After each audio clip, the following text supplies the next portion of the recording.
ചിപ്പി? ഞാനിവിടെ നാളത്തെ unit എക്സാമിനുള്ള maths പഠിച്ചോണ്ടിരിക്കുക. നീ ഏതുവരെ പഠിച്ചു? എന്താ ചിപ്പി, നീ എന്തിനാ കരയുന്നേ? അമ്മ നിന്നെ വഴക്കു പറഞ്ഞോ? ചിപ്പി, നീ ഇങ്ങനെ കരയാതെ.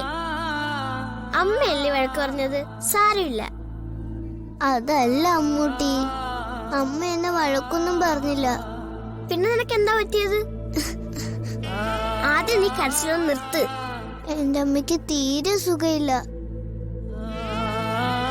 വേദന കൊണ്ട് കിടന്ന് പൊളയാ. നിന്റെ അമ്മയ്ക്ക് എന്താ പറ്റിയത്? അമ്മയ്ക്ക് ചിക്കൻ ബോക്സ് പിടിച്ചു.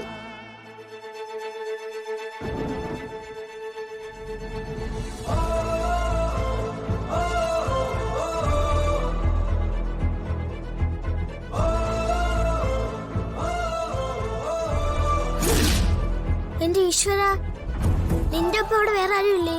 ഇല്ല, അവരെല്ലാരും പോയി. സഹായത്തിന് അമ്മയുടെ ഫ്രണ്ട്സിനെയൊക്കെ വിളിച്ചു, അവരാരും വന്നില്ല. അമ്മുക്കുട്ടി,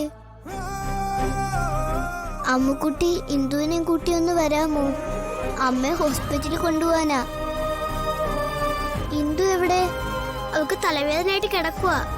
എനിക്ക് പേടിയാവുന്നു അമ്മു. ഇങ്ങനെ കിടന്ന എന്റെ അമ്മ മരിച്ചു പോവും. നീ വിഷമിക്കാതിരിക്കും ചിപ്പി, നമുക്ക് പരിഹാരം ഉണ്ടാക്കാം. ഞാൻ അച്ഛനോട് കാര്യം പറയാം, എന്നിട്ട് ആവണി ചേച്ചിയും കൂട്ടി ഞാൻ അങ്ങോട്ട് വരാൻ നോക്കാം. എന്റെ അമ്മയ്ക്ക് നിന്റെ വീട്ടിലുള്ളവരെ ഇഷ്ടമല്ലാത്തോണ്ട് അവര് നിങ്ങളെ വിടുവോ? നീ വിഷമിക്കാതിരിക്കെ. ആദ്യം ഞാൻ അച്ഛനോടൊന്ന് സംസാരിച്ചു നോക്കട്ടെ, എന്നിട്ട് സമ്മതിച്ച ഞാൻ നിന്നെ തിരിച്ചു വിളിക്കാം. വേഗം വിളിക്കണേ അമ്മു. എന്റെ അമ്മ ഇങ്ങനെ കിടന്ന് കരയുന്നത് എനിക്ക് കാണാൻ വയ്യ.